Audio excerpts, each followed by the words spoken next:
Bienvenidos a este lugar de oración, a este lugar en donde nos reunimos para adorar y glorificar la presencia de nuestro Señor y Salvador Jesucristo. Él es la luz que vino al mundo, y a través de Él podemos nosotros recibir la gracia de la salvación y tener esperanza para la vida eterna. El Señor en su infinito amor nos llamó, nos escogió, nos hizo parte de su cuerpo, que es la iglesia, y hoy nos bendice con su presencia y con la palabra, la promesa que está en su palabra, que donde hay dos o más congregados en su nombre, allí está Él. Y nosotros creemos en esa promesa, creemos que aquí congregados en su nombre, su presencia está en medio de nosotros, su presencia nos sustenta, nos abraza, nos fortalece, nos llena de bendición y de gozo. Para iniciar esta reunión quiero compartirles la palabra en el libro de los Salmos, el Salmo 16. Es un salmo de David y habla de una herencia escogida. Salmo 16, leemos la palabra en el nombre del Padre, del Hijo y del Espíritu Santo de Dios. Guárdame, oh Dios, porque en ti he confiado. Oh alma mía, dijiste a Jehová, tú eres mi Señor. No hay para mí bien fuera de ti. Para los santos que están en la tierra y para los íntegros es toda mi complacencia. Se multiplicarán los dolores de aquellos que sirven diligentes a otro Dios. No ofreceré yo sus libaciones de sangre, ni en mis labios tomaré sus nombres. Jehová es la porción de mi herencia y de mi copa. Tú sustentas mi suerte. Las cuerdas me cayeron en lugares deleitosos, y es hermosa la heredad que me ha tocado. Bendeciré a Jehová que me aconseja, aún en las noches me enseña mi conciencia. A Jehová he puesto siempre delante de mí, porque está a mi diestra, no seré conmovido. Se alegró por tanto mi corazón y se gozó mi alma. Mi carne también reposará confiadamente, porque no dejarás mi alma en el Seol, ni permitirás que tu santo vea corrupción. Me mostrarás la senda de la vida. En tu presencia hay plenitud de gozo, delicias a tu diestra para siempre. Amén. Delicias a la diestra del Señor, plenitud de gozo, paz, seguridad y confianza. Esas son las promesas del Señor para los que creen en Él, para sus santos, los que confían en su nombre. Él nos enseña, Él nos guarda, Él nos sustenta, Él nos hace rebosar de gozo, de paz, porque Dios es bueno y para siempre es su misericordia. En esta mañana hemos venido a presentarnos delante de Él para que Él sea quien nos enseñe, quien nos dirija, para que Él sustente los corazones, para que aliente al que se siente sin ánimo, desanimado, para que sane al enfermo, para que liberte al cautivo. Es la obra del Señor para los que en Él confían. Amén. Así que hoy, con corazones dispuestos, con alegría, con sencillez, con humildad de corazón, adoremos al Señor, gocémonos en su presencia, rindámonos delante de su nombre, porque Él es bueno y está aquí en medio de los que adoran y alaban su nombre. Amén.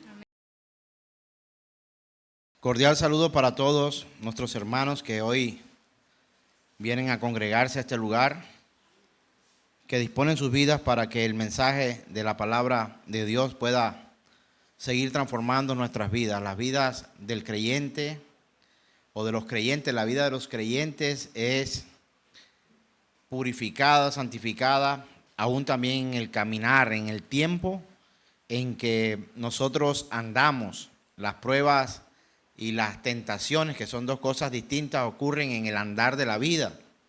Y en ese andar de la vida es que vamos madurando de acuerdo a nuestra cercanía con Dios. Dependemos de su palabra, dependemos del guiar del Espíritu de Dios a nuestras vidas para poder vivir y alcanzar esa estatura que el Señor nos ha solicitado.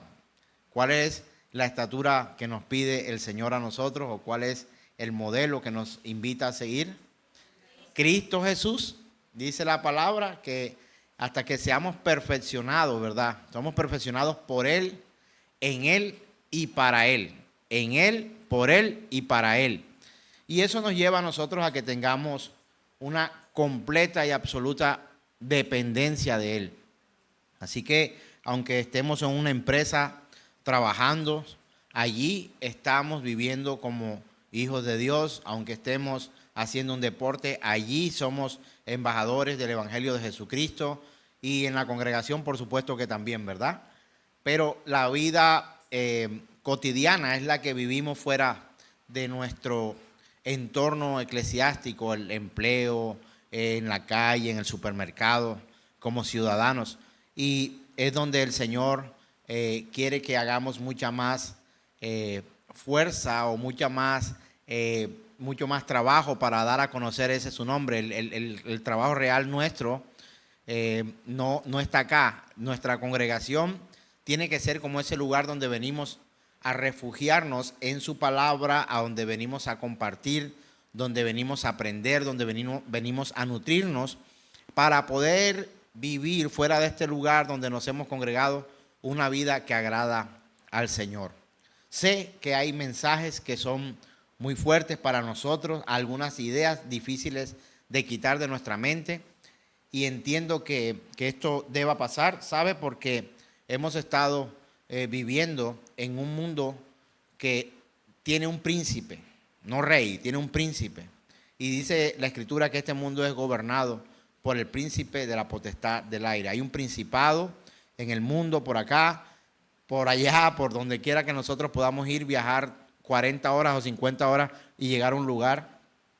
Este mundo está sometido también a que esa autoridad, digamos, una autoridad que gobierna las esferas de la maldad, el mundo, la tentación, está disponible en cualquier lugar también donde nosotros vayamos. Pero tenemos que entender que la instrucción de Dios para sus hijos es para que aunque este mundo tenga un príncipe, sepamos y reconozcamos que nosotros no tenemos príncipe, sino que tenemos rey. ¿De acuerdo? No nos sujetamos al príncipe de la potestad del aire ni al príncipe de este mundo, como él mismo lo ha llamado, sino al Rey y Señor Dios Todopoderoso, dueño de lo que vemos y lo que no vemos, de lo conocido y lo no conocido. Y solamente a través de la Escritura nosotros podemos ser guiados para conocer hacia dónde nos está dirigiendo el Señor. Así que hoy, siguiendo la serie La Iglesia Funciona, continuamos con esta enseñanza que Él nos trae a nuestras vidas. Hoy vamos a ver un tema que hemos titulado obras. Y vamos a ver estas obras desde dos puntos de vista. Vamos a ver las obras que nosotros como creyentes verdaderos podemos hacer o que estamos llamados a hacer, a desarrollar, incluso a disfrutar. Pero también vamos a ver un poco de lo que es la obra regeneradora de Dios en nuestras vidas. Amén. Y vamos a entender algunas cosas que por allí a veces no tenemos clara o incluso en muchas ocasiones diferimos y que hay ciertas opiniones que a mí me parece, es que yo pienso. Veamos a la luz de la Escritura lo que la palabra nos invita a vivir y a realizar. Así que hay dos lados en la moneda, hay dos situaciones que ver y ninguno de estas dos situaciones debemos pasar por alto. Vamos a mirar ahora en cuanto a nuestras vidas, lo que nosotros vivimos y experimentamos, y es mirar este espacio de nosotros, que como cristianos vamos a experimentar un avance gradual en nuestra santificación, Vamos a estar viendo realmente como hijos de Dios lo que a nosotros nos ha afectado, cómo podemos avanzar, cómo enfrentar las situaciones, las tentaciones. Va a haber un caminar, y ese va a llevarnos a un crecimiento gradual en nuestra santificación. Y también vamos a experimentar algunas victorias frecuentes en nuestro andar. ¿Y por qué las separo de este modo? Porque es que gradual, cuando dice gradual, un crecimiento gradual en nuestra santificación significa es que no somos en nuestra vida o en nuestro andar diario automáticamente santo, santo, santo, santo. Nadie puede lograr eso sino solamente el Señor. Y vamos a cometer fallas en nuestro andar, en nuestra vida cristiana, como creyentes del Señor, como hijos de Dios. Y vamos a cometer errores, y esos errores también nos van a llevar a nosotros a poder madurar en la fe y tomar ante las situaciones o las circunstancias que se nos presenten posterior a esos errores unas decisiones que deberían ser completamente distintas, ¿sí o no? Porque hemos aprendido que el pecado nos lleva a la muerte, y hemos visto quizá en la experiencia cómo también el pecado nos ha venido jugando, y tenemos que aprender cómo salir de esas situaciones. Incluso cuando hemos caído en tentación, el enemigo siempre va a utilizar regularmente las mismas estrategias para hacernos caer. Entonces, ya usted conociendo cómo el enemigo viene a actuar sobre su vida, el mundo, la carne y el mismo demonio sobre su vida, usted podrá discernir con la palabra de Dios hacia dónde debe caminar, hacia una santificación. Ese es el crecimiento gradual. Y la otra parte de la que le hablo es también experimentar victorias frecuentes sobre el pecado. Cuando usted sale victorioso de una prueba, de una tentación. La tentación no viene de Dios, las pruebas vienen de Dios, y las pruebas nos llevan a madurar en el Señor, a poder vivir y experimentar una experiencia de fe mucho mayor que la que antes nosotros teníamos. Una enfermedad, un momento de dificultad económica, puede que sea una prueba, pero la prueba en algún momento puede desviarse y convertirse en una tentación en las diferentes áreas, no solo en el área sexual, sino también en el área económica. A alguien que está pasando por una prueba económica se le presenta, es posible una tentación de hacer un negocio ilícito y acceder a esa tentación en medio de la prueba. ¿De acuerdo? La prueba nunca vendrá de Satanás. La prueba vendrá de Dios para nuestro crecimiento. La tentación nunca vendrá de Dios. Siempre vendrá del enemigo para hacernos tropezar y con mucha más fuerza hacernos caer y vivir una vida apartada de Dios. Así que vamos a la Escritura y vamos a mirar lo que la Escritura dice acerca de nuestra vida. Filipenses capítulo 1, verso 6, dice lo siguiente: y estando persuadido de esto, que el que comenzó en vosotros la buena ¿qué? La buena obra, la perfeccionará hasta el día de Jesucristo. Ninguno de nosotros nace maduro. Todos llegamos a experimentar en nuestra vida cristiana altibajos de principio a fin. Pero cuando empezamos a caminar y tomamos la palabra de Dios como cierta, como verdadera y suficiente, nos damos cuenta que hemos venido o habíamos venido cometiendo ciertos errores, no solamente doctrinales, sino de vida. Cómo nos veníamos desarrollando antes de no conocer ciertos aspectos que la palabra de Dios nos lleva a nosotros para ir en esa perfección que Dios llama. Dice, sed perfecto como vuestro Padre Celestial es perfecto. Pero nada, ninguno de nosotros que estamos aquí puede decir que ya ha alcanzado. El apóstol Pablo decía, no es que ya yo lo haya alcanzado todo, pero una cosa hago, prosigo hacia la meta, el premio, el supremo llamamiento, que es en Cristo Jesús, Señor nuestro.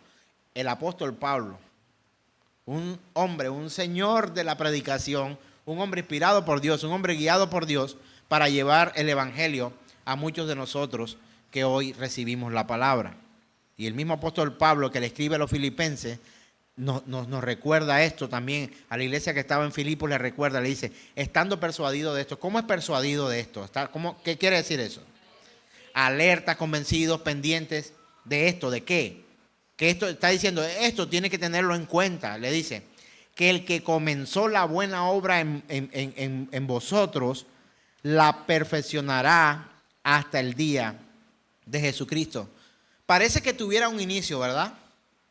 Pero también muestra un final. ¿Y cuál es ese final? Dice, hasta el día de Jesucristo. ¿Cuál es el día de Jesucristo que el apóstol Pablo está hablando acá? El día de su venida, el día en que toma su iglesia, el día que nos vamos con él y empezamos a vivir una eternidad guiados directamente cara a cara de la voluntad y de la misericordia de Dios. Ya seremos vestidos con nuevas ropas.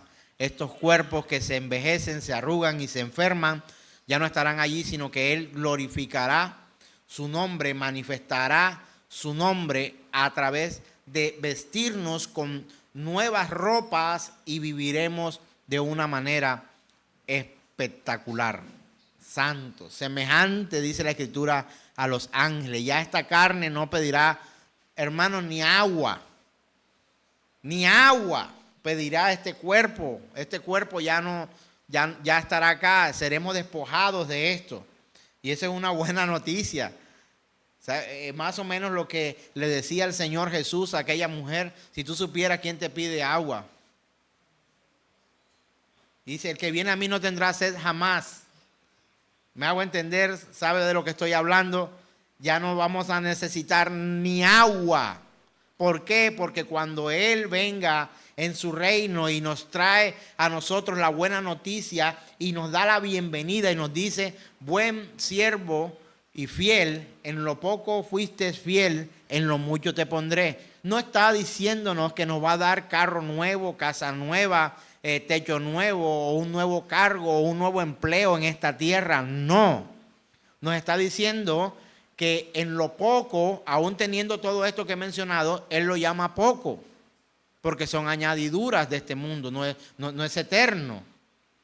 Y nos llama a nosotros para que pasemos a vivir una eternidad con Él, el momento más maravilloso que es nuestra graduación, cuando Él nos dice, buen siervo y fiel, cuando nos diga, espero que a todos los que aquí nos congregamos nos pueda el Señor decir, bienvenido a casa. No, pero mi casa queda en Manzana casa 16, urbanización Villa del Mar, Santa Marta, Colombia, Suramérica.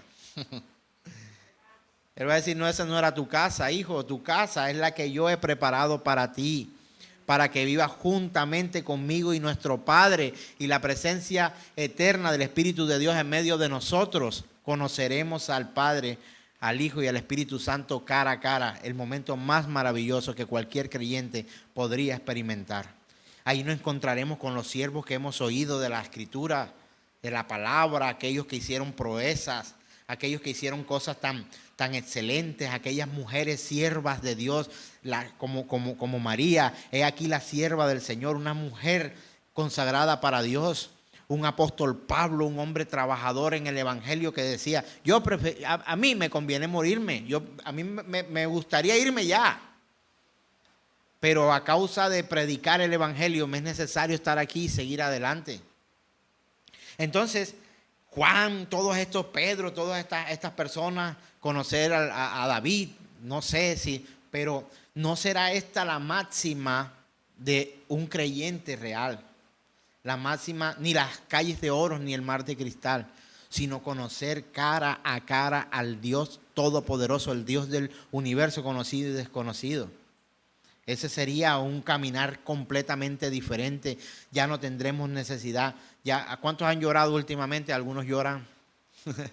Hemos llorado por algunas cosas. Dice la Escritura, ya no necesitaremos ni siquiera ya no habrá más llanto, ya no habrá más dolor. No nos preocupará nada. Absolutamente nada, porque Él mismo, dice la Escritura, enjugará las lágrimas de nuestros ojos, nos pondrá sus ropas y vestiremos de esa gloria de Dios. Viviremos completamente distintos a lo que podríamos vivir aquí en este mundo. Eso es de lo que está hablando el Señor, de ese día maravilloso, de llevarnos a nosotros a esa perfección. Nada de lo que está aquí, aunque la creación, podemos decir, la creación es perfecta. ¿Por qué es perfecta? Porque la hizo Dios. ¿Y por qué nosotros llegaremos a la perfección? Porque nos hizo el Señor, Él es creador. Y nosotros, sus criaturas, sus hijos, en el caminar de la vida vamos a experimentar errores. Por eso no nacemos perfectos. Nacemos todos pecadores. Y necesitamos ese proceso del que habla la Escritura en Filipenses 1:6 que hemos dicho, estando persuadido de esto, que el que comenzó en vosotros la buena obra, la perfeccionará hasta el día de Jesucristo. Podríamos decir, seremos perfectos como nuestro Padre, como Jesús, como el Espíritu de Dios es perfecto y viviremos completamente distintos. Y entender, hermanos, que no seremos libres por completo en este mundo del pecado. No lo seremos, seremos tentados todo el tiempo. Ya entiende por qué la verdadera iglesia del Señor anhela que Él venga ya.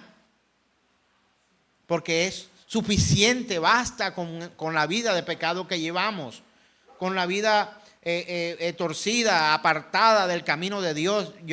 Muchas veces anhelamos, aún siendo pecadores, la misma iglesia, nosotros mismos anhelamos que ya venga. Ya yo quisiera que el Señor viniera por nosotros. Vemos guerras, abusos, injusticia, tanta maldad en este mundo que quisiéramos, nos matamos por dinero, nos matamos por posesiones, nos matamos e incluso nosotros desgastamos nuestra vida muchas veces por tener cosas para esta tierra sin preocuparnos realmente por lo que realmente importa y es eterno, y es esa salvación. Entonces, entender esto, hermanos, que vamos a ser perfeccionados en el camino. Y por otro lado, los que profesan ser cristianos y no demuestran ningún avance en el proceso de su santificación, deberían estar realmente preocupados porque esto no avanza. ¿Sabe? Dice que si lo perfeccionará, la escritura que hemos leído hoy, hay como unas demostraciones, ¿verdad? Hay unas obras que nosotros hemos sido llamados para realizar, para vivir de tal modo. Recuerda que el tema anterior, si no lo vio, está en YouTube, ahí cargadito. Tratamos un tema que se llamaba ¿cómo? Resultados. Los resultados, ¿verdad? De cómo es vivir nosotros, ¿cierto? Al creer hay unos resultados, hay unas muestras, y no solamente en nosotros, sino también de parte del Señor para nosotros. Yo pregunto, yo le hago esta pregunta y yo quiero que usted analice en cuanto al tema anterior que fueron resultados y este tema hoy de que está hablando con una esperanza de que vamos a tener un tiempo de perfeccionamiento. Pregunto, ¿Dios le entrega todo al creyente cuando Él es entronado en la vida de ese creyente? ¿Le entrega todo lo que necesita?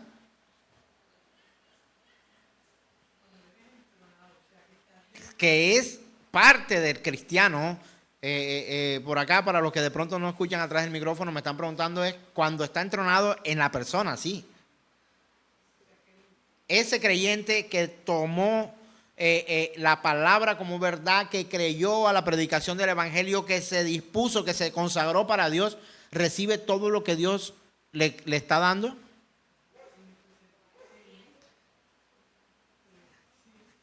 Porque a veces quedamos como que sí será todo, o sí será más o menos. Si nosotros leemos la escritura, dice que continuará la obra en perfeccionamiento. No lo hace perfecto inmediatamente. Hay cosas que sí le entrega.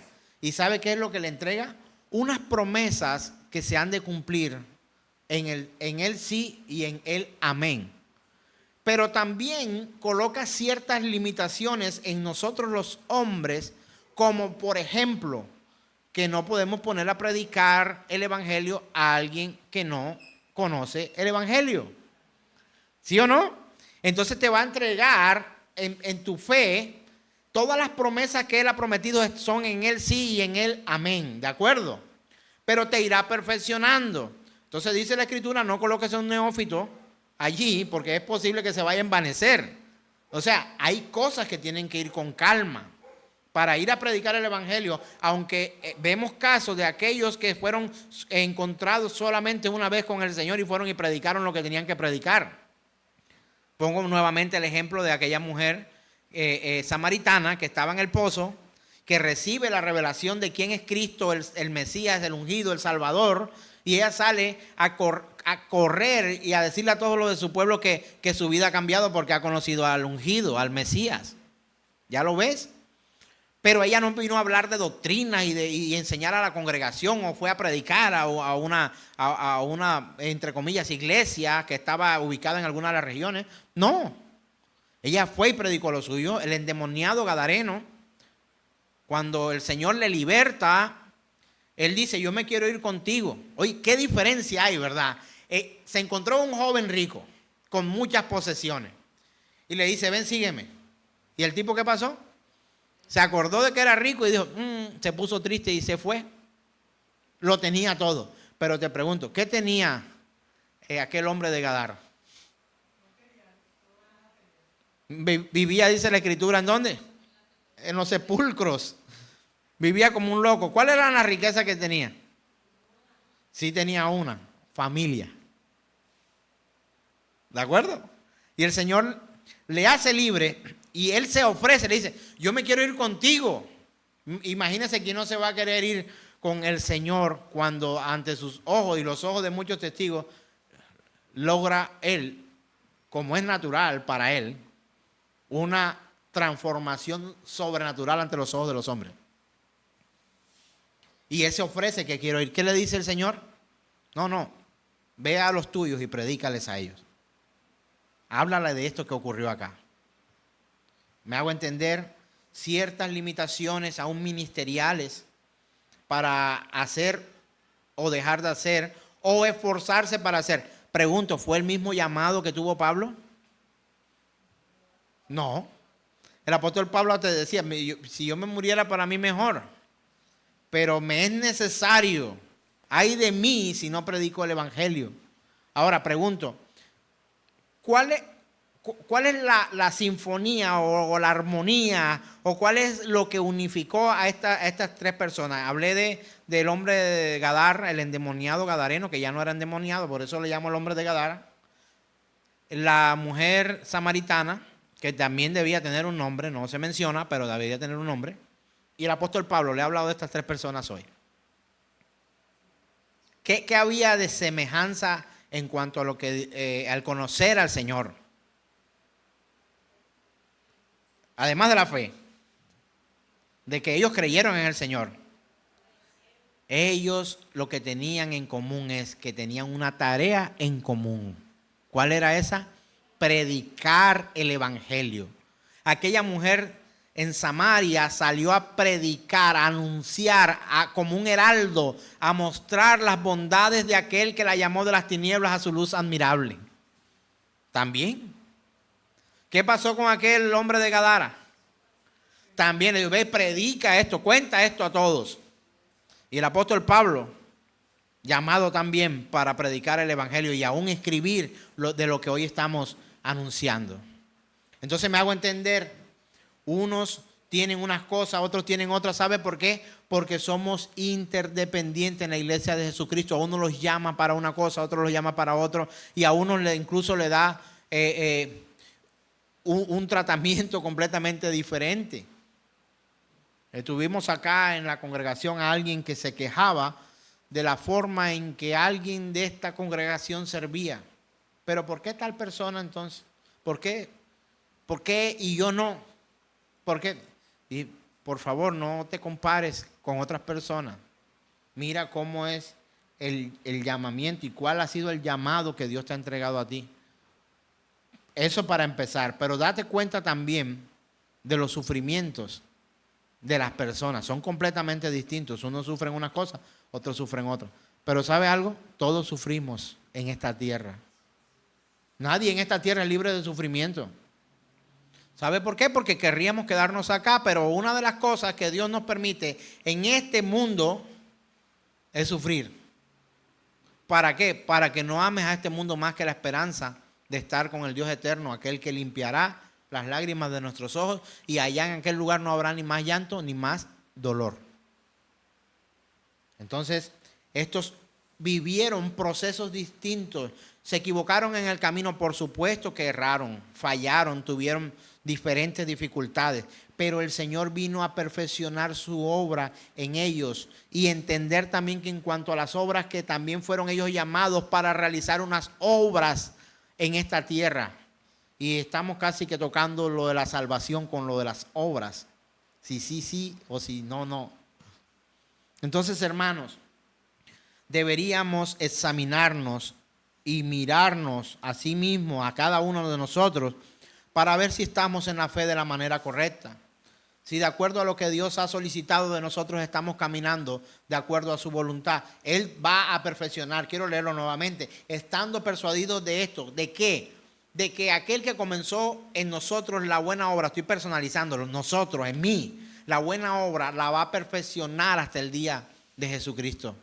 ¿Eso está pasando en tu vida, hermano? Hermano. Porque hay algunos hermanos en los que esto no está pasando. Y los que no son hermanos, por supuesto, ya sé la respuesta. No está pasando. ¿Por qué? Porque ni siquiera es hermano. ¿Y cómo no es hermano? No tiene la fe o no cree en el mismo Dios de la Escritura, sino que quizá incluso se ha fabricado uno en su cabeza. Tristemente, no todos son hermanos. Unos tienen un Dios diferente. Unos solo se lo imaginan, pero no lo conocen a través de la palabra. ¿A qué Dios debemos conocer? ¿Al que tiene el hermano en la cabeza o el amigo nuestro en su cabeza o al Dios de la Escritura? Y es donde hay choques, ¿verdad? Donde hay cosas que no nos gusta porque la costumbre y la tradición nos enseñó una que otra cosa por allí desatinada del Dios de la Escritura, que no son así. Y la palabra de Dios nos lleva a nosotros a que podamos producir de acuerdo al llamado, cada uno un fruto correspondiente a la calidad del árbol. Hay un fruto bueno que proviene ¿de dónde? De un árbol bueno. Y hay unos frutos malos que provienen ¿de quién? Del árbol malo. Del árbol malo. Obras. Estamos hablando de obras en este momento. Quiero que leamos, por favor, segunda carta del apóstol Pablo a los Corintios, capítulo 13, verso 5. Segunda carta a los Corintios 13:5. Lo digo de otra manera. Segunda carta del apóstol Pablo a la iglesia que se encontraba en Corinto. Capítulo 13, verso 5. ¿Qué dice la Escritura? Examinaos a vosotros mismos si estáis en la fe. Probaos a vosotros mismos. ¿O no os conocéis a vosotros mismos que Jesucristo está en vosotros, a menos que estéis reprobados? Esto es un llamado frontal a la iglesia. Eso no es para el que no es iglesia. Hay diferencia, por supuesto. Las cartas son a las iglesias, no son a todo el mundo. Estas cartas, comprenda esto, hermanos, son dirigidas a iglesias o congregaciones que estaban ubicadas en diferentes territorios. No son un edicto nacional. No son un edicto municipal, ni no. A la iglesia. Y estas instrucciones deben llegar a nosotros de la manera correcta, predicada de la manera correcta. Porque hay instrucciones que eran para unos y otras que eran para otros. Y nosotros como gentiles o como los hijos adoptados del Señor, hay puestos en esa matriz de Dios, por decirlo de alguna manera, como sus hijos. Habrán cosas que no son para nosotros, que eran para los judíos, y debemos entenderla. Pero hay cosas que son para la iglesia. Y si estas cartas son dirigidas a la iglesia, tienen que ver con nosotros. Alguien me preguntaba una vez, ¿cómo hago, pastor, para saber? Entonces, si usted dice que no todo lo que está en escrita es para mí, es que no es todo para ti. A ti Dios no te mandó a que agarraras un cuchillo y fueras a sacrificar a tu hijo. ¿O acaso estás esperando que salga una voz que te diga, detente, para que no mates a tu hijo? Estarías perdiendo tu tiempo y creo que tu libertad también, y a un hijo. Porque eso no te lo mandó a ti, se lo mandó a Abraham. Entonces, tú no puedes tomar todo lo que la instrucción de Dios dice a través de la Escritura, porque es que no todo es para que tú lo hagas. Hay unas cosas que son para ti y otras cosas que son para el Señor. Y de hecho hay cosas que son para el mundo. Por ejemplo, arrepiéntase. Para la iglesia también. ¿Y cómo lo dice? El que es santo, que se santifique más. ¿Verdad? ¿Sí o no? Así lo dice la Escritura. Entonces hay cosas que sí son para nosotros, que son para todos, que son para la iglesia, pero también hay cosas que son destinadas a cada uno. Cada uno debe hacer. ¿Quién de ustedes está llamado a predicar a mi oficina? ¿Al personal de mi oficina? No pasa de portería. Es una institución del Estado, no pasas. Tienes que anunciarte. ¿Y qué va a hacer allá? No, yo vengo a predicar la palabra de Dios en tal oficina. No te dejan entrar. Yo fui puesto por Dios allí para también llevar, no solamente mi lugar de predicación es este. Pero cuando los compañeros necesitan un mensaje, una palabra, ahí me van a encontrar para también llevar en tiempo y fuera de tiempo, debo confesarlo, el evangelio, la palabra de Dios. Yo soy llamado para hacer esa labor, no tú. Y algunos me dicen, es que el pastor, mi esposo no se ha convertido o mis hijos no se convierten porque el pastor no va a predicar a mi casa. Tu responsabilidad. Yo le predico a mis hijos, tú le predicas a los tuyos. Y yo te predico a ti en la congregación. Y te doy un consejo en una sesión de consejería, no sé, o de una charla fraternal, no sé, como hermano. Pero tu responsabilidad es predicarle tú a tus hijos, tú a tu esposa, tú a tu esposo, tú en asumir el sacerdocio, bien entiéndase, de llevar las riendas del hogar con respecto a lo que Dios nos ha ilustrado como los hombres debemos funcionar en casa. Es mi labor en casa. No puedo ir a poner orden en la tuya. No puedo controlar tu esposa. Esto estaría mal. No puedo yo controlar tus hijos. Es tu labor. Y hay unas obras, de eso estoy hablando. Desde dos aspectos las obras, hermano. Número uno, la obra regeneradora del Señor en nuestras vidas. ¿Sí o no? Esa es una obra. ¿Y cómo tenemos esa obra nosotros? ¿Está clara o confusa? Está clara. Aquel que comenzó la buena obra en nosotros, la perfeccionará hasta el día de Jesucristo. Está clara. Ahí no hay nada que discutir. Él perfeccionará a los suyos. A los que llamó, a eso también santificó. Y a los que santificó también justificó. ¿Quién? Él. Hay una obra regeneradora del Espíritu de Dios en nosotros. Esa no tiene duda ni asomo de que va a fallar. Seremos perfeccionados en Cristo Jesús. En Él, dígalo conmigo, en Él, por Él y para Él. Para eso está la iglesia. O sea, la iglesia funciona así. Seremos perfeccionados, hermano. Váyase con esto en la cabeza. En Él, por Él y para Él. Para su sola gloria. Para su sola gloria. Pero también hay unas obras, hermanos, que nosotros debemos realizar en esta tierra mientras caminamos de la mano del Señor. Ahora, si no te importa realizar esas obras, permíteme indicarte o sugerirte que pienses en tu santificación. Porque si no te interesan esas obras, habla mucho de tu estado como creyente. No, que como la salvación no es por obra, la salvación no es por obra, es porque es por gracia y esa gracia viene de Él. No estamos hablando de salvación. En cuanto a las obras que nosotros debemos realizar, tenemos que tener. Es verdad que debemos renunciar a las obras, pero a un tipo de obras que habla la Escritura. Y a primera vista podemos ver que puede llegar a ser inapropiada en cuanto a la confusión que llega a nosotros.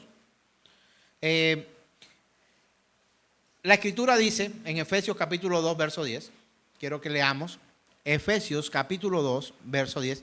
Te voy a nuevamente a mencionar cómo deberíamos mencionar esta coordenada en la Biblia. O sea, esto que vamos a leer, cómo deberíamos hacerlo.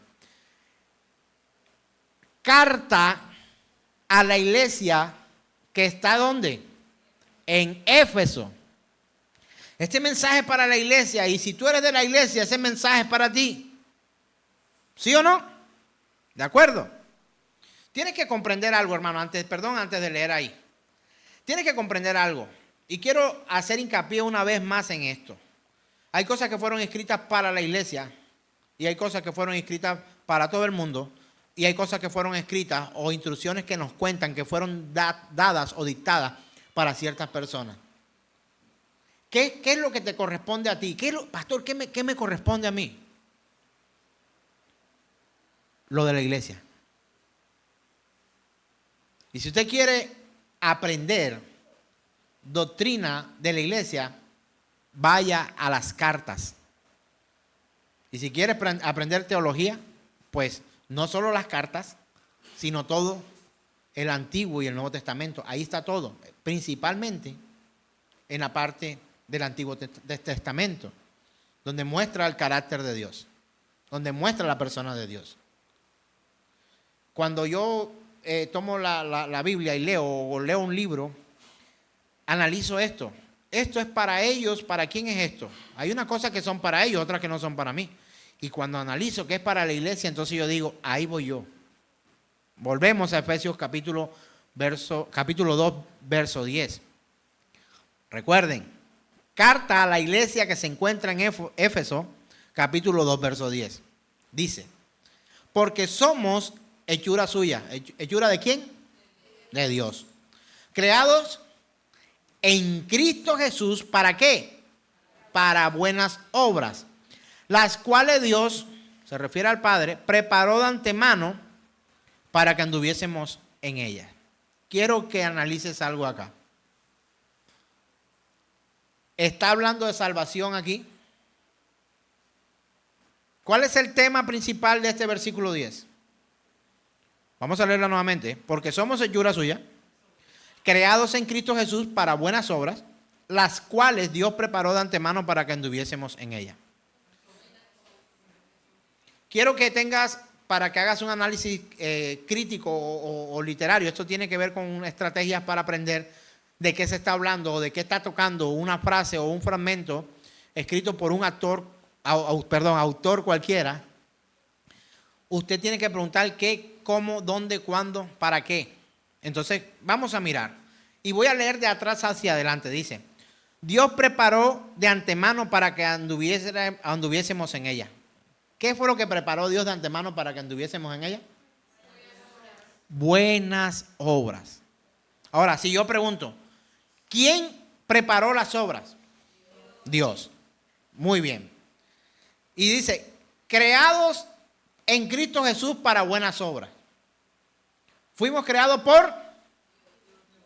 Puede que llegue a confundirse y decir, fuimos creados por Jesús. Usted fue creado por Dios, pero fue creado en Cristo Jesús. ¿Qué quiere decir eso? Es que cuando tú fuiste creado como hombre o mujer, como ser, cuando Dios te crea a ti, te crea con un propósito. Él no te creó así como decían en mi pueblo, Ciénaga Magdalena, Tangamandapio del alma. No te creó a la bulla de los cocos. O sea, quiere decir, para los que nos ven por internacional, no te creó así como para nada. O sea, no. Fuiste creado con un propósito. Y fuiste creado en Cristo Jesús para buenas obras. ¿Qué quiere decir esto? Que en Cristo Jesús, nosotros los que hemos nacido de nuevo, ¿está viendo nuevo nacimiento? Que hemos nacido y renacido, que hemos nacido una vez más. Hemos nacido para un propósito en Cristo Jesús. Las obras que este mundo hace no tienen por qué parecerse a las obras que hacemos en Cristo Jesús. Creados en Cristo para buenas obras. ¿Serán las mismas obras de este mundo con las obras que por las cuales hemos sido nosotros creados en Cristo Jesús? No. Una es una cosa y otra cosa, ¿verdad? Somos hechura suya. ¿Hechura de quién? De Dios. De Dios. Mire, Jesús es el medio por el cual usted ha sido salvado. en Cristo. Ay, pastor, ¿y Cristo y Jesús no es lo mismo? ¿Cómo le parece que hay ciertas dificultades para poder comprender esto? Jesús es la persona. Jesús es la persona que caminó como hombre por esta tierra. Pero yo le pregunto, ¿es Dios hombre? Fue hombre. ¿Me hago entender? Fue hecho hombre. En Jesús vino a morar Cristo. Cristo Jesús. Por eso dice Cristo Jesús. No es Jesús y Cristo no significan lo mismo. Por eso usted no me llama a mí Ahmed predicador. Ahmed es mi nombre. Predicador es mi labor, mi función, mi llamado o mi ocupación. ¿Me hago entender? Cristo, algunos confunden esta palabra para creer que Cristo significa crucificado, porque no sé, algunos dicen que se parece a Cristo viene de crucificado. Cristo no viene de crucificado. La palabra Cristo viene de ungido. ¿Se aclaró algo? Porque creíamos que Cristo venía de crucificado, ¿verdad? Algunos creían que Cristo venía de crucificado. La palabra Cristo significa ungido. Ungido. Ungido. ¿Por qué Jesús no extendió su vida eterna en medio de los hombres hasta el fin de los tiempos? Porque su cuerpo era mortal. ¿El cuerpo de quién? De Jesús. Fue muerto y resucitó. Pero Cristo, que podemos decir Cristo Jesús, el Señor, es eterno. Por eso el cuerpo de Jesús no podía permanecer en medio de los hombres a través de los años. Tenía que subir al cielo. No sé si he escuchado una canción por ahí que dice, no sé qué tan buena sea, pero he escuchado una estrofa que dice, el cuerpo de Mahoma, ahí está enterrado, ahí están sus huesos. El de Buda, ahí están sus huesos. Pero el cuerpo de Jesús ascendió a los cielos. ¿Hay evidencia de que Mahoma ha muerto? ¿Sí o no? Y esto no me pone a pelear con los musulmanes.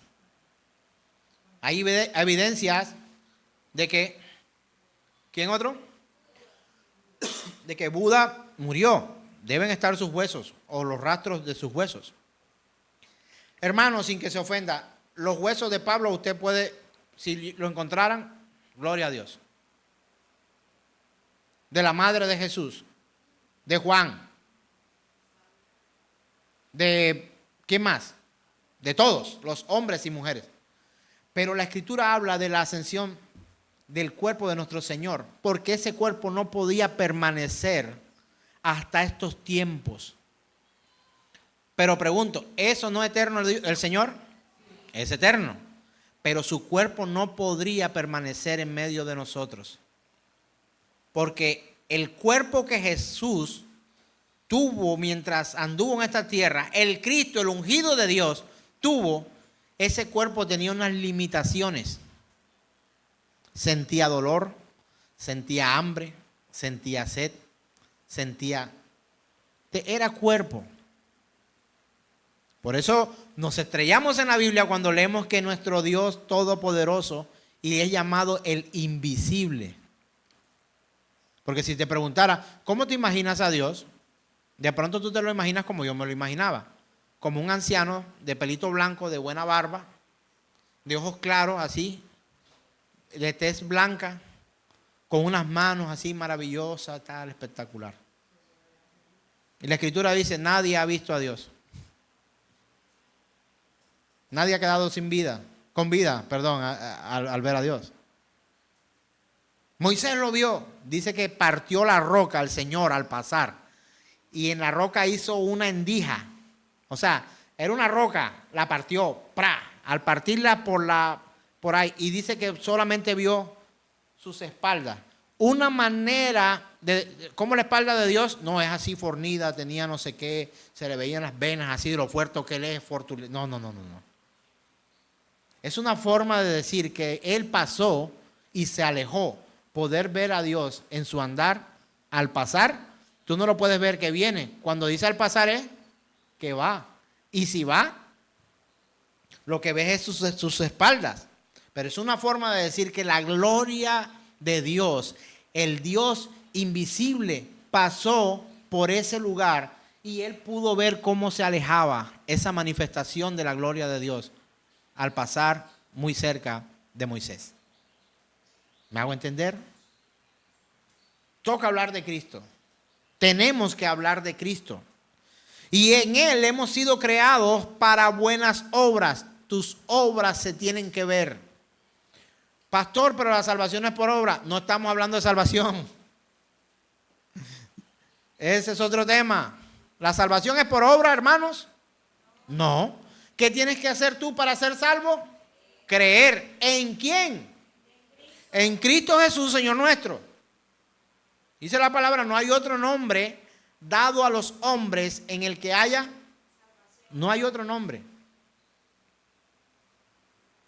Asimismo, podemos ver en Santiago capítulo 2, verso 17, lo siguiente. Y me he encontrado con algunos que me dicen, no, pero es que la Biblia se contradice porque en Santiago dice que no, que las obras, pero acá dice que no es por obras. Es que una cosa está hablando del comportamiento del creyente y otro está hablando de la salvación.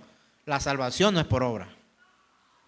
Pero el comportamiento del creyente debe mostrar obras, acciones. ¿De acuerdo?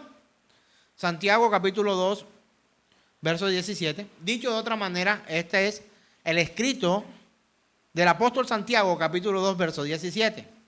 Eso fue un documento que se encontró del apóstol Santiago y que lo da a conocer a la iglesia. ¿De acuerdo?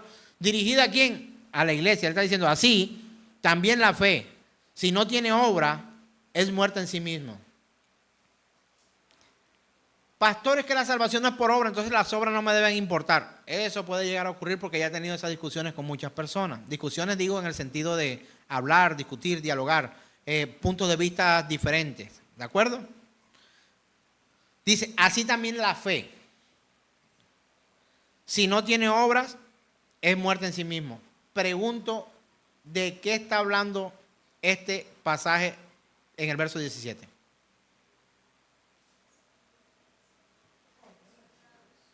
Diga. De las obras. Tema principal en esto, comprensión lectora. Tema principal no es las obras, es la fe. Vamos a leerlo acá. Ahora de atrás hacia adelante, vamos a utilizar este método una vez más. Es muerta en sí misma. ¿Qué es muerta? La fe. ¿Estás viendo una manera diferente de poder leer la escritura también? De poder encontrar de qué se está hablando. ¿Sí lo estás viendo? Es muerta en sí misma. ¿Qué es muerta en sí misma? ¿Por qué es muerta en sí misma? Porque no tiene obras. Ahora pregunto, ¿la fe depende de las obras? Las obras son las que dependen de la fe. Hermanos, ¿estamos siendo instruidos por Dios esta mañana? ¿Estamos siendo instruidos por el Señor? Para que no tengamos duda. No, es que tú te contradices y la Biblia también. ¿Pero cómo? Es que la Biblia dice que la salvación no es por obras. Pero tú me estás diciendo a mí que yo tengo que mostrar unas obras. Si no tienes fe, tú puedes tomar la decisión de no tener obras. Pero si tú tienes fe, recuerda que fuiste creados en Cristo para buenas obras. Nada tiene que ver con la salvación. Ahora, una persona que tiene fe en Cristo Jesús es ¿qué? Salva. ¿Cómo manifiestas tu fe, hermano? A través de las obras. ¿Cómo tú puedes decir que tienes fe si no muestras obras? Por eso el apóstol Pablo también decía, sí, tú tienes fe. Bueno, muéstrame tus obras. Y yo te voy a mostrar mi fe por mis obras. O sea, dicho de otra manera, si tú tienes fe, dime qué es lo que has hecho tú que tienes fe. No, nada, yo tengo fe. Tiene fe para sí mismo. Pero si comprende realmente lo que la Escritura está diciendo es que hemos sido creados ¿en qué? En Cristo. ¿Para qué? Para buenas obras. Hemos sido creados en Cristo para buenas obras. Otra vez lo voy a repetir. 3 cosas importantes que aprender este día y que no quiero que se te olviden. Número 1, fuimos creados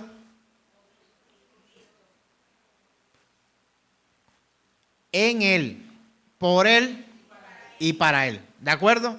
Entonces, si hemos sido creados en Cristo para buenas obras, y estamos hablando del que tiene fe, tiene que tener muestra de sus obras. Y si su fe no tiene obras, ¿qué concluye la Escritura? De acuerdo a Santiago, que la fe que éste tiene, hágale un velorio. ¿Qué es velorio? Ponerle vela. Se murió. No es que yo no necesito hacer nada porque el pastor dice en la congregación que yo lo que necesito es creer y punto. Si tu fe es verdadera, si tú crees verdaderamente, mostrarás obras. Porque como la hermana Marta nos ha ilustrado muy bien esta mañana, el que tiene fe no se obliga. A ese le nace. ¿Sabe por qué? Porque ha nacido. Pregunto, dando de comer al pobre, dando de beber al sediento, vistiendo al desnudo, predicando, ¿le garantiza que usted sea salvo? Eso lo hace alguien que no tiene fe también. Pero el que tiene fe sabe que esto es necesario hacerlo, sin dejar de hacer lo otro. Como le dijo el Señor, aquel que hablaba del diezmo, diezma de la menta, diezma de todo, pero no tienes... era necesario hacer lo uno y lo otro. O era necesario hacer lo uno sin dejar de hacer lo otro. Una cosa es dar para apoyar, para que sigamos proclamando de alguna forma el Evangelio de Cristo Jesús, porque nos congregamos en un lugar, porque usted ofrenda de lo que Dios le da para ayudarnos a mantener este lugar, pagar una cuota, un arriendo, unos gastos y todas esas cuestiones. Y otra cosa es que aquí le tengamos a nosotros un impuesto, no vivo, un impuesto obligado usted a que usted tenga que pagar para poder estar aquí. Usted no tiene que pagar nada.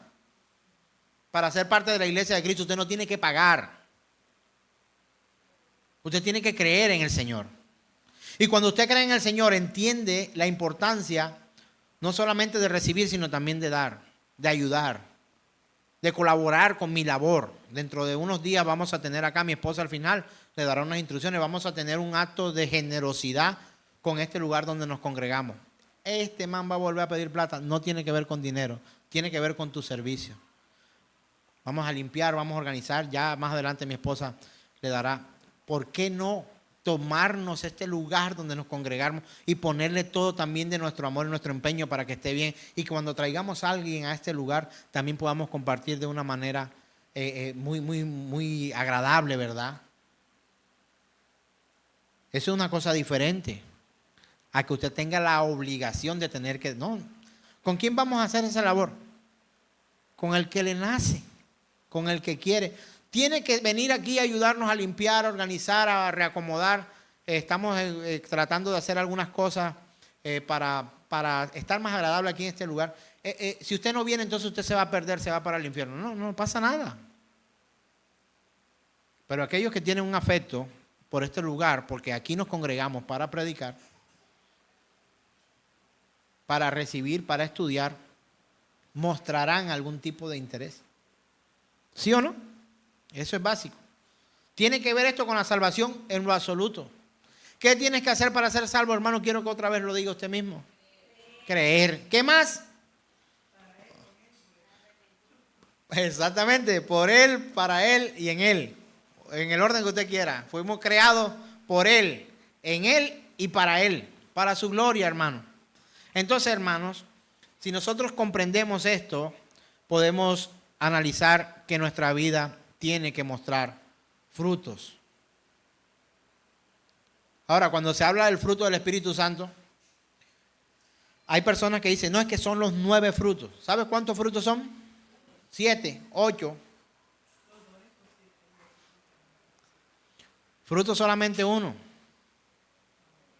Un solo fruto que nos lleva a ser perfeccionados en el Señor. Y en ese fruto encontramos que debemos ser mansos, de que debemos ser amorosos, de que debemos ser bondadosos, que debemos ser gozosos, que debemos ser mansos, pacientes, ¿sí o no? Que debemos ser templados a la hora de vivir en templanza. El fruto, no dice los frutos, lea la escritura, y sé que algunas de las versiones dicen los frutos del Espíritu Santo, no. Pero cuando leemos, porque el fruto del Espíritu está hablando que es singular, no está diciendo muchos, el fruto del Espíritu. El que tiene el fruto del Espíritu vive en amor, en paz, en gozo, en bondad, en fe, benignidad, ¿verdad? En templanza, el fruto del Espíritu Santo. No, es que tú tienes el fruto del gozo. Como yo tengo el fruto de la amargura y tú el fruto del gozo, entonces yo me complemento contigo. No. Si el Espíritu Santo de Dios está en tu vida y el fruto del Espíritu Santo está en tu vida, entonces tú también tienes que ser gozoso. Y yo no puedo adueñarme del gozo del hermano. Yo tengo que vivir en gozo. Yo tengo que vivir en gozo. ¿Sabe usted qué me duele a mí hoy? No sabe ni le voy a decir. Algo me duele. Pero tengo el gozo del Señor en mi vida. Me siento gozoso de poder predicar a mis amigos, a mis hermanos, a mi familia el evangelio de nuestro Señor Jesucristo. Y sabe una cosa, como dice la canción aquella viejita, el gozo que Dios me dio, el mundo no me lo dio. Y como el mundo no me lo dio, entonces no me lo puede quitar. Y vamos a lo que dice la Escritura, el apóstol Pablo cuando dice, ni la muerte, ni los ángeles, ni ninguna cosa creada. Él dijo nada, ni lo profundo, ni lo ancho, ni lo porvenir, ni ninguna cosa creada nos podrá separar del amor de Dios que es en Cristo Jesús, Señor nuestro. Nada, ni la tristeza, ni la enfermedad, nada nos tiene poder que quitar eso. Y me lleva a recordar también cuando el rey David escribe en uno de los salmos, dice, devuélveme el gozo de mi salvación. ¿Sabe por qué? Porque aunque él sabía que el Señor le salvaría, no se sentía gozoso. Hermano, el saber que Dios un día va a venir por nosotros. A veces quiero hablar personalmente, pero tengo que acordarme que estoy hablando a otro. Pero voy a decirlo de manera personal. El solo hecho de saber que un día el Señor va a venir por mí, a mí me tiene que devolver todo el gozo y toda la alegría y todo el amor, la benignidad, el querer hacer las cosas, la paz, el querer seguir predicando el evangelio. Me tiene que reponer porque el saber que Él va a venir por mí un día. Y que no voy a quedarme, que no voy a estar allí. Ese pasaje mío sí estará comprado. Voy a hacer el check-in. ¿No te ha pasado que va a hacer el check-in y dice su vuelo se ha ido hace 10 minutos? ¡Oh, terrible! Nos pasó ahora que fuimos con mi hijo a la maratón de Medellín. Llegamos, compramos los tiquetes con cierto tiempo de anticipación y cuando llegamos a Medellín en el vuelo desde aquí, bueno, salimos de Barranquilla y cuando ya veníamos saliendo, tenemos que estar dice que el abordaje es a las 11 de la mañana, vámonos a las 9 de la mañana y nos fuimos a las 9 de la mañana, llegamos a las 9:30 al aeropuerto y cuando íbamos a hacer el check-in allá, tarde, encontramos que decía, este vuelo ha salido hace no sé cuánto, hubo un cambio no sé qué y ustedes se han quedado. Nuestro vuelo nosotros salimos de Santa Marta a la ciudad de Barranquilla y de Barranquilla en avión hasta Medellín y de Medellín nos devolvíamos en avión hasta Barranquilla y de Barranquilla a Santa Marta por tierra. Era lo que debíamos hacer. Pero cuando miramos, ¿te llegó un mensaje? No me llegó un mensaje. ¿Te llamaron por teléfono? No, ¿tiene llamadas perdidas? No tengo llamadas perdidas. Oiga, señorita, aquí dice que el avión nos dejó y que hemos llegado tarde y que el vuelo se adelantó, pero nosotros no dijeron nada. Ay, qué problema. El otro que tengo es para las 7 de la noche. ¿Cómo va a ser posible? Necesitamos estar... Y le dijimos, lo único que podríamos proponerle es que si tiene un vuelo para Santa Marta, nos lleve para Santa Marta. Y nos dice la chica, oiga, sí, en media hora sale uno para Santa Marta. Vamos a anotarlo allí. Primera clase. Las cosas del Señor. Pero qué tal que usted vaya a buscar, a hacer su check-in ahí, cuando venga el Señor en la nube, y que diga, la nube que usted venía a buscar se ha ido. Llegó tarde. Entonces ahí es donde uno quiere salir a predicarle el evangelio a los que no le predicó ir a llevar el mercado a los necesitados, a ayudar al que estaba enfermo, llevar a visitar a los presos. Y los presos también, los perseguidos. Ahora, tienes que tener algo en cuenta, que tú visites por misericordia, como un acto de misericordia, a un preso que ha matado a su madre, es un acto de misericordia. Y tú puedes ir a predicar el evangelio. Pero quiero que sepas algo, de los presos que habla la Escritura, no está hablando de esos. Como un acto de misericordia, sí. Presos por predicar el evangelio. Nuestra iglesia perseguida. Hoy, en la Franja de Gaza, recibí un informe el día de ayer. También tenemos hermanos allí.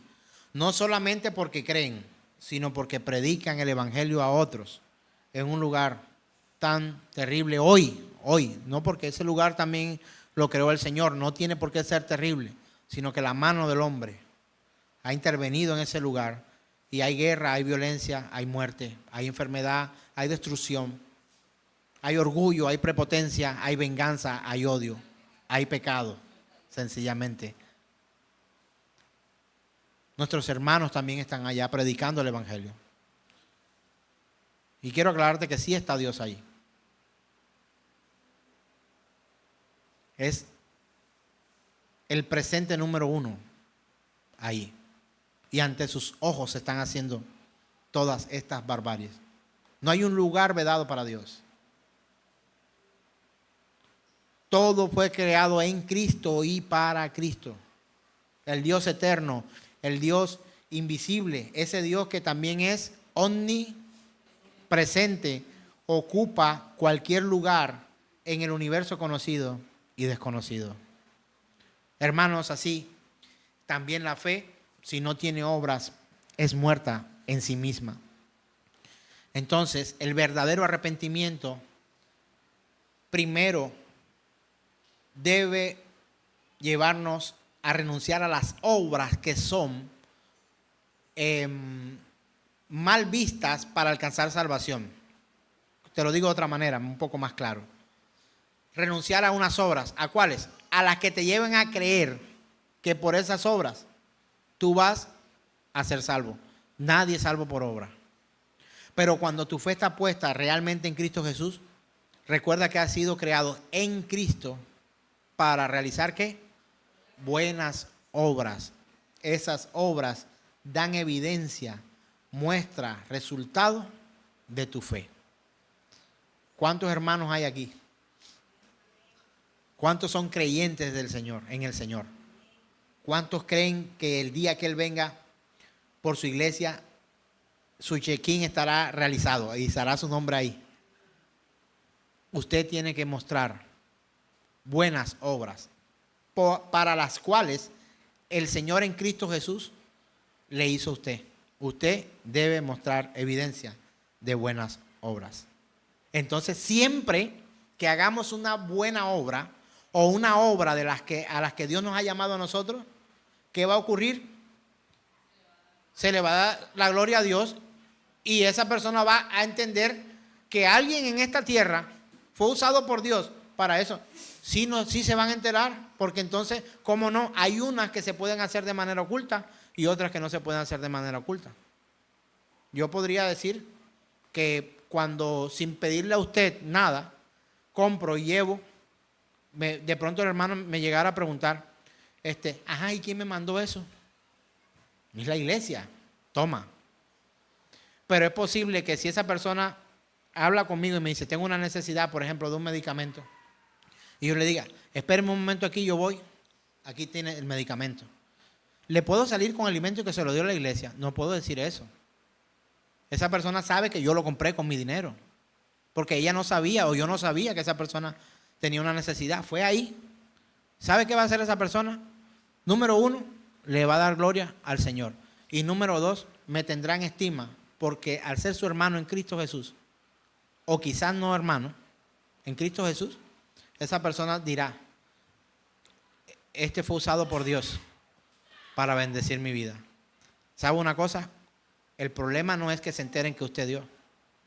El problema real está en que usted haga que otro se entere, porque entonces usted pretendería quitarle la gloria al Señor y tomarse lo que es para Dios. Pero si tú ves, dice la Biblia, que tu hermano tiene necesidad, ayúdalo. Ese hermano que se va a ayudar va a ver que eres tú. Y eso no tiene ningún problema. El problema se genera en nuestros propios corazones. Cuando a través de lo que damos queremos ser elevados. Pero si no es nuestra intención, muy bien, nuestra intención, entonces no importa si nos ven o no nos ven. Importante es que nos vea el Señor y que hagamos lo que tenemos que hacer en la iglesia, como parte de la iglesia de Jesucristo. Así que gloria a Dios por su palabra, gloria a Dios por los hermanos, gloria a Dios por aquellos que podemos ayudar y gloria a Dios por las obras a las cuales el Señor nos ha llamado. Porque esas obras estaban, recuérdalo, preparadas de antemano, o sea, anticipadamente en Cristo Jesús para que su nombre fuera glorificado. Y yo por eso le doy la gloria a mi Señor. ¿Qué quiere decir esto? Que cuando usted y yo hacemos una obra, olvidémonos que fue a nosotros quien se nos ocurrió, sino que más bien fue el Señor que nos recordó que usted y yo hemos sido creados en Cristo y para buenas obras. Amén. Gloria a Dios. Aleluya. Así que ánimo, hermano. No pierda eso de usted ayudar a su hermano, ayudar a sus padres, ayudar a sus familiares, ayudar a su familia, ayudar al vecino, ayudar al que conoce, ayudar. Hágalo. ¿Sabe por qué? Porque será glorificado el nombre de Dios. Y aunque usted no lo quiera, usted también será visto como un hombre y como una mujer de Dios. Así usted no lo ande proclamando. El mismo Señor se encargará de exaltar las obras de sus hijos, porque Él es un Dios que también es Padre. Y el Padre se agrada de sus hijos. Y por eso Él también da bendición a sus hijos, aquellos que saben que obedeciendo la voz del Padre actúan. El Señor es glorificado, pero Dios es satisfecho y agradado con nuestras acciones. Amén. Entonces, para terminar, número 1, no estamos hablando hoy solamente de la salvación por las obras, porque la salvación por las obras no existe. No existe la salvación por obras. Aunque quiero decirle, aclararle que sí fue por una obra, pero no tuya. La obra de Cristo Jesús en la cruz del Calvario que pagó por nuestros pecados. Entonces, en un juego de palabras podríamos decir que sí somos salvos por una obra, no por obras, por una, la de Cristo. Y número 2, entender que si estamos en Cristo, fuimos creados en Él, por Él y para que su nombre sea glorificado. No para cualquier cosa, sino ¿para qué? Para buenas obras y que el nombre del Señor sea glorificado. Aleluya, amén, amén, amén. Maranata. Viene Cristo Jesús.